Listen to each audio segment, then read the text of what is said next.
Element of micro environment, तो इसमें हमने मार्केट पढ़ा था। मार्केट क्या होता है, जहां पर बहुत सारे बायर्स, बहुत सारे सेलर्स एक प्लेस पर मिलते हैं और गुड्स का बाइंग और सेलिंग करते हैं। मार्केट ये भी एक एलिमेंट है माइक्रो एनवायरनमेंट का, ये भी बिजनेस को अफेक्ट करता है। क्यों?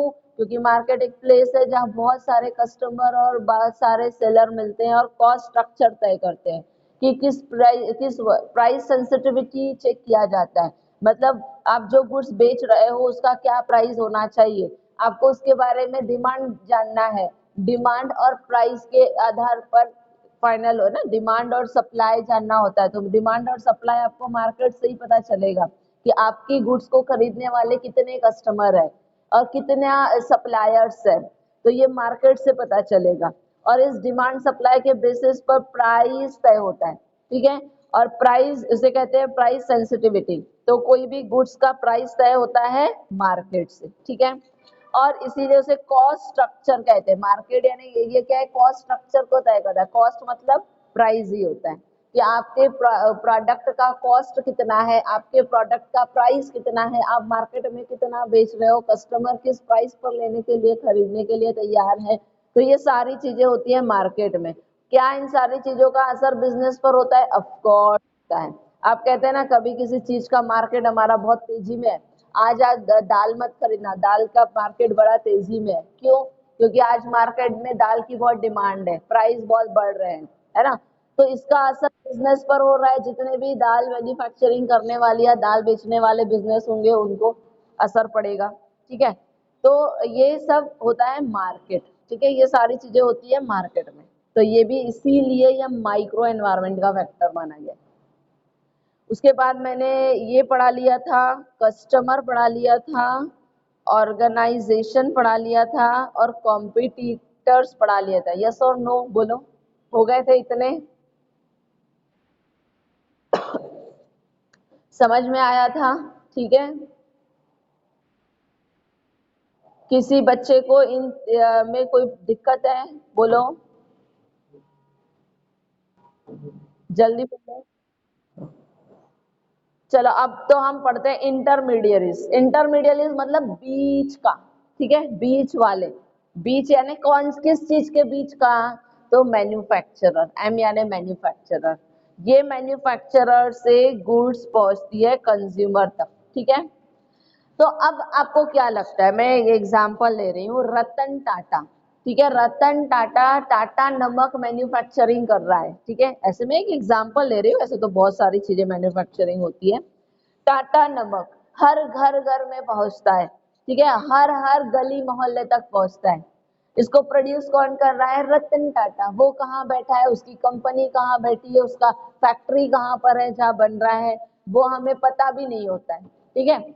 और हम यहाँ पर अपने गली मोहल्लों के किराने की दुकानों में हम टाटा नमक खरीद के और यूज कर रहे हैं, ठीक है। तो आपको क्या लगता है, ये रतन टाटा मैन्युफैक्चरर है तो ये हर घर घर में पहुंचाने के लिए आ रहा है क्या? नहीं, ये घर घर में पहुंचाने के लिए नहीं आ रहा है। उसने क्या किया है, कंपनी ने एक अपना नेटवर्क बना के रखा है।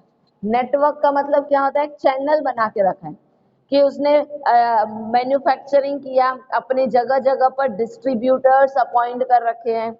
वो यहाँ उसके बाद डिस्ट्रीब्यूटर्स के बाद होलसेलर्स, उसके बाद रिटेलर्स, उसके बाद कंज्यूमर। ऐसा उन्होंने पूरा क्या बना के रखा है? नेटवर्क बना के रखा है। कंपनी से, फैक्ट्री से चीजें, गुड्स निकलती है, नमक निकलता है, डिस्ट्रीब्यूटर के पास पहुंचता है। डिस्ट्रीब्यूटर्स हर स्टेट लेवल पे, हर सिटी लेवल पे, अरे इंडिया में पूरे, अब टाटा नमक तो पूरे इंडिया में बिकता है। अब पूरे इंडिया में हर सिटी लेवल पर क्या है, डिस्ट्रीब्यूटर होता है। अब पूरे कंपनी से डायरेक्ट माल आता है, नमक आता है डिस्ट्रीब्यूटर के पास। ये डिस्ट्रीब्यूटर होलसेलर्स को बेचते हैं।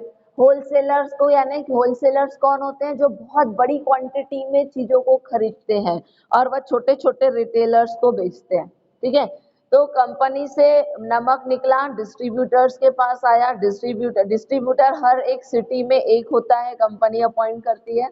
और ये डिस्ट्रीब्यूटर, होलसेलर कईयों होते हैं। एक सिटी में कईयों डिस्ट्रीब्यूटर होते हैं। जैसे नागपुर में एक डिस्ट्रीब्यूटर होगा, होलसेलर बहुत होंगे, रिटेलर उससे भी ज्यादा होंगे, क्योंकि हर गली में एक किराने की दुकान होती है और उस किराने की दुकान पे नमक मिलता है, तो वो रिटेलर है। और रिटेलर डायरेक्ट कंज्यूमर को देता है, समझा? कहने का मतलब ये डिस्ट्रीब्यूटर, होलसेलर, रिटेलर, ये तीनों क्या है? मैन्युफैक्चरर और कस्टमर, कंपनी कस्टमर के बीच के लोग हैं। इसे कहते हैं इंटरमीडियरीज। क्या कहते हैं? Distributor, wholesaler, retailer. कौन है इंटरमीडियरीज? ये क्यों काम कर रहे हैं? क्योंकि इनको भी पैसा मिल रहा है, डिस्ट्रीब्यूटर्स को भी नमक। देखो, कंपनी से नमक निकलेगा 5 रुपए का, कंपनी 5 रुपए में बेचेंगी डिस्ट्रीब्यूटर को, डिस्ट्रीब्यूटर बेचेगा 6 रुपए में होलसेलर को एक पैकेट पे, ठीक है? और होलसेलर रिटेलर को बेचेगा 7 रुपए में, और रिटेलर कंज्यूमर को बेचेगा 10 रुपए में। समझा? कि यानी 5 रुपए का नमक कंपनी से, एक पैकेट का प्राइस 5 रुपए में कंपनी से निकलता है और कस्टमर तक पहुंचते पहुंचते 10 रुपए का हो जाता है। 1 रुपया डिस्ट्रीब्यूटर ने कमाया, 1 रुपया होलसेलर और 3 रुपए रिटेलर ने कमाए। समझा? तो इस प्रकार से ये इनका भी प्रॉफिट होता है, डिस्ट्रीब्यूटर, होलसेलर, रिटेलर, इनका भी प्रॉफिट होता है। और ये कौन होते हैं? तो इन दोनों के बीच के लोग होते हैं, इसीलिए उन्हें क्या कहा जाता है? इंटरमीडियरीज। क्या कहते हैं? इंटरमीडियरीज। अब क्वेश्चन ये आता है कि क्या इन इंटरमीडियरीज का भी फर्क असर पड़ता है बिजनेस पर? ऑफ कोर्स, क्योंकि बता, एक रिटेलर है, समझ लो, रिटेलर के पास टाटा का भी नमक है ना, पतंजलि का भी नमक है, ठीक है, उसके बाद निरमा का भी नमक है, शुद्ध नमक, है ना। तो एक रिटेलर के ऊपर रहेगा कि वह, अब हम दुकान में गए, हम अपने गली मोहल्ले के किराने की दुकान में गए और हमने कहा भैया नमक देना, तो ये रिटेलर कहता है कि तू ना पतंजलि का नमक ले ले, ये बहुत अच्छा है ना। हमने कहा कि टाटा का नमक दे दो, बहुत तारीफ सुनी है। रिटेलर कहता है पतंजलि का ले, एक बार यूज करके देख। पतंजलि आयुर्वेदिक है, मिलावट नहीं है, प्योर है, नेचुरल है, अमका ढमका है, ठीक है। रिटेलर ने तारीफ कर दी पतंजलि की, कस्टमर का दिमाग चेंज हुआ, चलो आज हम पतंजलि का इस्तेमाल करेंगे। कंज्यूमर ने पतंजलि का नमक ले लिया और उसे अच्छा भी लगा। उस कंज्यूमर जो टाटा का खरीदता था, टाटा का छोड़ दिया, पतंजलि का शुरू कर दिया। क्या फर्क हुआ? टाटा के नमक के टाटा कंपनी पर असर पड़ेगा, पतंजलि कंपनी पर भी असर होगा। टाटा पर बुरा असर होगा, पतंजलि पर अच्छा असर होगा। किसके वजह से? ये इंटरमीडियरीज की वजह से। हाँ, ये इंटरमीडियरीज ने दिमाग ही खराब करके रख दिया कस्टमर का, है ना। अब इंटरमीडियरीज क्या करते हैं, मैं आपको बताती हूँ। रियलिटी बाइट सुनना चाहते हो? सच सुनना चाहते हो? सच सुनने के लिए अपने दिल को बड़ा थाम लो। सच ये कहता है कि इंटरमीडियरीज का जिस कंपनी में ज्यादा प्रॉफिट होता है ना, जो कंपनी ज्यादा मार्जिन देती है ना, कि ये टाटा कहती है कि 2 रुपए का मार्जिन, पतंजलि कह रहा है 4 रुपए का मार्जिन, ये इंटरमीडियरीज रियलिटी, ये इंटरमीडियरी जहाँ ज्यादा मार्जिन देती है, जो कंपनी उस कंपनी के प्रोडक्ट को ज्यादा फोर्सफुली ताकत लगाकर बेचता है, समझा, उसका असर कंपनी को जाता है। कहने का मतलब, तो अब इससे समझ में आ गया होगा कि इंटरमीडियरीज का बहुत बड़ा रोल होता है बाबा, बहुत बड़ा रोल होता है कि जहां पर बिजनेस को असर होता है, इंटरमीडियरीज का बिजनेस पर असर होता है। और जिस भी चीज का बिजनेस पर असर होता है हम उसे कहते हैं एनवायरमेंट, और ये एनवायरमेंट का फैक्टर है। ये छोटे लेवल पे, बहुत बड़े लेवल पे नहीं होगा, और इसका असर बिजनेस पर डायरेक्ट इम्पैक्ट होता है। इसीलिए ये एलिमेंट तो है, ये एनवायरमेंट का एलिमेंट है, लेकिन माइक्रो। समझा? समझ में आया क्या बेटा? अब अगला है सप्लायर। देखो बहुत अच्छी बात है, सप्लायर्स। सप्लायर यानी कौन होता है भाई? देखो मैं आपको एक क्वेश्चन पूछती हूँ, सब लोग बताएंगे। मैं आपसे एक क्वेश्चन पूछती हूँ कि मारुति बहुत अच्छी कारें बिकती है ना, मारुति एक बहुत अच्छी कंपनी है जिसकी कारें हमारे इंडिया में नंबर 1 पर सेल होती है, ठीक है। आपको पता है मारुति ये कार मैन्युफैक्चरिंग कंपनी है, लेकिन एक कार ये सिर्फ क्या बना दी, एक कार में क्या लगता है? देखो मैं बहुत अच्छी ड्राइंग तो नहीं निकालती हूँ, समझ लो ये कार है। ये कार में क्या क्या लगता है, ठीक है, बताओ, कोई बता सकता है? कार में टायर लगता है, कार में स्टीयरिंग लगता है, कार में इंजन लगता है, गियर लगता है ना, बॉडी लगती है, ये सारी चीजें लगती है। तो आपको क्या लगता है, ये मारुति कंपनी जो है कार में जितने चीजें लग रही है सारी वो खुद मैन्युफैक्चरिंग कर रही है, हाँ या ना, बोलो यस और नो। सारे बच्चे रिप्लाई करेंगे। अरे बाबा, ये मारुति कंपनी है ना, बहुत होशियार है, सारी कंपनी ही होशियार होती है कि ये सिर्फ नाम अपना देती है लेकिन इसमें टायर एमआरएफ के लगे होते हैं। एमआरएफ कंपनी एक और कंपनी है जो टायर मैन्युफैक्चर करती है। तो मारुति सुजुकी, मारुति के कार गाड़ियों में टायर एमआरएफ के होते हैं, गियर किसी और कंपनी के होते हैं, स्टीयरिंग कोई और कंपनी से होती है। ये मारुति कंपनी करती क्या है, सब तो बाहर से लाती है, करती क्या है, आप लोग सोच रहे होंगे ना ऐसा। तो मैं आपको बताऊंगी कि मारुति कंपनी टायर एमआरएफ के लगाती है, स्टीयरिंग कोई और कंपनी का होता है, गियर कोई और कंपनी का होता है, इंजन कोई और कंपनी से आता है। तो मारुति कंपनी सिर्फ इन सारे पार्ट्स को बुलाकर अलग अलग लोगों से, अलग अलग छोटी छोटी मोटी मोटी कंपनियों से बुलाकर क्या करती है, असेंबल करती है। क्या करती है, असेंबल करती है बस, और असेंबल करके कार रेडी करती है, टेस्ट ड्राइव देती है और मार्केट में बेचती है। समझ में आया? तो अब मुझे बताओ, ये मारुति के कंपनी के लिए एमआरएफ जो टायर सप्लाई कर रहा है, जो इंजन सप्लाई कर रही है, जो स्टीयरिंग सप्लाई कर रहा है, ये सब कौन है, कंपनी के सप्लायर्स, बराबर है, बोलो हाँ या ना, सप्लायर्स है। ऐसा हर कंपनी में होता है, हर बिजनेस में होता है। देखो, आप ना इतना डिटेल में आज तक एक जाते नहीं हो, लेकिन अब जाना पड़ेगा क्योंकि सीए बन रहे हो, ठीक है। देखो, पार्ले जी बिस्किट कैसे लगते हैं टेस्ट में, बहुत अच्छे लगते हैं, ग्लूकोज बिस्किट है, बहुत प्यारे लगते हैं, टेस्टी लगते हैं, हाँ या ना, बोलो ना, थोड़ा सा रिस्पॉन्स करोगे तो मजा आएगा, ठीक है। अच्छे लगते हैं पार्ले जी बिस्किट।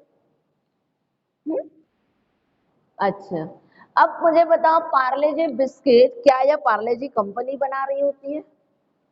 अरे एक जमाना था जब पार्ले जी बिस्किट कंपनी खुद बनाती थी, अब कौन बनाता है? ऐसी और एक कोई कंपनियां है, छोटी मोटी कंपनियां हैं, पार्ले जी ने उनको काम दे दिया कि आप इस प्रकार से हम बता रहे हैं, आप बिस्किट रेडी करके और बिस्किट सप्लाई करो। हम सिर्फ अपना टैग लगाएंगे, हमारा मार्केट, क्योंकि ब्रांड बहुत फेमस हो चुका है सालों से, तो हम, आप बिस्किट बना के दे दो, हम अपना टैग लगाएंगे, ब्रांड लगाएंगे और हम बिस्किट बेचने का, हम सिर्फ सेल करेंगे, मार्केट करेंगे, समझा। और इसमें क्या होता है, पार्ले जी कंपनी कमाती है अगर 100 रुपए, तो उसमें से 50 रुपए उस कंपनी को देती है जो बिस्किट बना के सप्लाई करती है पार्ले जी कंपनी को। इसीलिए पार्ले जी कंपनी के रैपर में आप देखोगे ना पीछे, ध्यान से, हम उतना डिस्क्रिप्शन पढ़ते नहीं है लेकिन पढ़ना चाहिए, उसमें लिखा होता है मार्केटेड बाय पार्ले जी, और मैन्युफैक्चर्ड बाय लिखा होता है वो रैपर में, उसके मैन्युफैक्चर्ड बाय कोई और कंपनी का नाम होता है, ऐसी कंपनी का नाम जिसका हमने कभी सुना ही नहीं है। तो मैन्युफैक्चर कोई और कर रहा है, मार्केटिंग कोई और कर रहा है, समझा। तो जो मैन्युफैक्चर कर रहा है वो पार्ले जी का कौन है, सप्लायर, कौन है, सप्लायर। ऐसा हर कंपनी में, तो जहां पर भी कोई चीज बन रही है तो उसके कोई ना कोई सप्लायर होते हैं, और ये सप्लायर भी बिजनेस को अफेक्ट होते हैं। आप बोलोगे मैडम कैसे? अरे बिजनेस को अफेक्ट करते हैं सप्लायर, तभी तो एनवायरमेंट का फैक्टर बताया है ना। चलो, मार्केटेड बाय कोई और, समझ, एबीसी कंपनी ये मैन्युफैक्चरिंग कर रही है बिस्किट को और सप्लाई कर रही है पार्ले जी को, पार्ले जी उसे पैकिंग करके और बेच रहा है। तो एबीसी कंपनी ने कहा हम आपको सप्लाई नहीं करेंगे, हम किसी और कंपनी को सप्लाई कर रहे हैं। पार्ले जी का बिजनेस तो कुछ समय के लिए स्टॉप हो गया ना, असर हुआ कि नहीं हुआ? हाँ, ऑफ कोर्स पार्ले जी भी चुप बैठने वालों में से नहीं है, थोड़ा समय बिस्किट का शॉर्टेज चलेगा, किसी और कंपनी को कॉन्ट्रैक्ट दे देगी, है ना, कुछ ना कुछ रास्ता निकलेगा, लेकिन बिजनेस पे तो असर हुआ ना फिलहाल, समझा। तो ये सप्लाई। अब मैं आपको एक और एग्जांपल देके बताऊं, देखो क्या होता है supplier with bargaining power. Bargaining power यानी सप्लायर क्या करेंगे, देखो पार्ले जी बिस्किट देखो महंगा कितना होते जा रहा है, और पार्ले जी इतना स्मार्ट कंपनी है, बिस्किट 5 रुपए में ही देगा, है ना। जिन बच्चों ने कल परसों वैक्सीनेशन लिया है तो बिस्किट खाए हैं पार्ले जी के कॉलेज से, है ना। 5 रुपए में ही बेच रही है। क्वांटिटी पहले इतनी बड़ा पैकेट आता था 5 रुपए में, आज इतना पैकेट आता है 5 रुपए में। बिस्किट कम करते गई है। क्यों? क्योंकि जो सप्लायर्स थे कंपनी का, पहले वो 2 रुपए में पैकेट बनाते थे, यानी 2 रुपए में 10 बिस्किट बनाते थे। आज उन्होंने प्राइसेस बढ़ा दिए हैं, उन्होंने कहा हम 4 रुपए में 10 बिस्किट बनाएंगे। तो कंपनी ने भी कहा हम 5 रुपए से 10 रुपए पैकेट कर देंगे, तो कस्टमर सोचेंगे लेने के लिए। क्यों ना हम पहले 10 बिस्किट देते थे, अब 5 बिस्किट देते हैं उसी प्राइस में, है ना। देखो ये होता है, कभी ध्यान नहीं दिया, हमारे जमाने में हम बच्चे थे ना तब एक पार्ले जी बिस्किट में 5 रुपए में 15 बिस्किट आते थे, और आज कितने आते हैं, 6-7 बिस्किट रहते हैं बस। समझा? तो ये सप्लायर के हाथ में बार्गेनिंग पावर होता है कि वो बोलेगा नहीं मैं कम पैसे में नहीं दूंगा, मैं ज्यादा में दूंगा, तो रेट बढ़ जाएंगे, बिजनेस पर असर पड़ेगा, कंपनी को कुछ ना कुछ स्ट्रेटेजी बनानी पड़ेगी। तो पार्ले जी कंपनी ने तो खतरनाक स्ट्रेटेजी बनाई, कस्टमर को बेवकूफ बनाया कि पहले 10 बिस्किट पैकेट में डाल दी थी, अब 5 डालती है, प्राइस को कोई चेंज नहीं किया, प्राइस नो चेंज। समझा? तो कहने का मतलब ये सप्लायर्स के हाथ में बार्गेनिंग पावर होता है। They will affect cost of industry. Cost मतलब प्राइस तय करता है। समझा? तो देखो कई कुछ इंडस्ट्री ऐसी होती है जहां पर बहुत सारे सप्लायर होते हैं, तो वहां पर प्राइजेस लगभग रेंज में चलते हैं या कम होते हैं, ठीक है। और कहीं कहीं तो सप्लायर लिमिटेड होते हैं, और जो लिमिटेड सप्लायर होते हैं उनमें इतनी बाउंडिंग होती है तो वो प्राइस को कम होने ही नहीं देते हैं, और उसके अंदर सारे जितने भी इंडस्ट्री के अंदर कंपनियां आती हैं सब पर उनका असर होता है। इसका एग्जांपल दूं मैं? हाँ दो ना मैम। आपको पता है हमारे इंडिया में एयरलाइन प्लेन कौन बनाता है, कोई बता सकता है? हमारे इंडिया में प्लेन बनाने की सिर्फ 2 कंपनियां हैं जो प्लेन बनाती है। हाँ, प्लेन को चलाने वाली कईयों कंपनियां हैं, एयर इंडिया है, जेट एयरवेज है ना, इंडिगो है, शिंडिगो, पता नहीं और क्या क्या और भी है, एयर इंडिया है। प्लेन को चलाने वाली, जो पैसेंजर डालो और चलाओ, ऐसी बहुत सारी कंपनियां हैं, लेकिन प्लेन बनाने वाली, मैन्युफैक्चर करने वाली हमारे इंडिया में सिर्फ 2 कंपनियां, एक एयरबस और एक बॉन्को करके ऐसा कोई नाम है, मुझे एग्जैक्टली क्लिक नहीं हो रहा है, बॉन्को करके नाम है, और एक एयरबस। सिर्फ ये 2 कंपनियां हैं जो एयरप्लेन बनाती है, और चलाने वाली कईयों है। तो इन दोनों में इतना अच्छा बाउंडिंग है कि वो प्राइसेस कम होने ही नहीं देते हैं। ये सप्लायर्स है ना, आज इंडिगो, जेट एयरवेज, कटार एयरवेज और एयर इंडिया, इंडिगो, इतने एयरलाइंस चल रहे हैं। सारे एयरलाइंस के प्लेन बनाने के लिए सप्लायर सिर्फ 2 हैं, एयरबस और बंकर करके कुछ तो भी है, ठीक है। तो सिर्फ 2 है, तो और इन दोनों में भी इतना अच्छा बाउंडिंग है, ये प्राइस बढ़ाएगा तो ये भी बढ़ाएगा, दोनों आपस में मिलकर प्राइस तय करते हैं। तो इस इंडस्ट्री में, एयरलाइन इंडस्ट्री में जितने भी कंपनियां काम कर रही है, उनके जो 2 ही सप्लायर है, और इन दोनों सप्लायर्स के बीच बाउंडिंग इतना है कि वो प्राइजेस को कम होने ही नहीं देते। इन्होंने, एक ने बढ़ाया तो दूसरा भी बढ़ाएगा ही, दूसरा कम नहीं करेगा, बढ़ाएगा ही। तो सारी एयरलाइंस की कंपनियां बेचारी, जो सप्लायर्स बोलेगा प्राइजेस बढ़ेगा तो देना ही पड़ेगा, है ना।